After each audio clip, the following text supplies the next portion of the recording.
Friends, இது adenium ஃப்ளவருங்க. இது செடிக்கு அதிக மெயின்டெனன்ஸ் தேவையில்லை.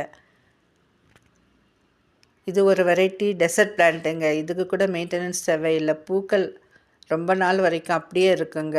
பார்க்கறதுக்கு ரொம்ப அழகாக இருக்கும். ரோஸ் செடியில் இப்போ தாங்க மொட்டுக்கள் வர ஆரம்பிச்சிருக்கு. இது ட்ராகன் ஃப்ரூட்டு. இதில் ஒரு பழம் வந்ததுங்க. அதுக்கப்புறம் இன்னும் மொட்டுக்கள் வைக்கலை. நித்திய கல்யாணி செடியில் கூட பூக்கள் நல்லா வர ஆரம்பிச்சிருக்கு. கனகாம்பரம் செடியில் பூக்கள் பூத்து குலுங்குதுங்க.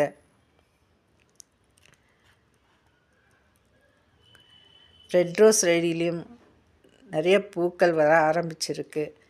இது சென்டரில் லைட் பிங்காகவும் அவுட் சைடில் ரெட் கலராகவும் இருக்குங்க. நல்ல பெரிய பெரிய பூக்கள் பூக்கும்.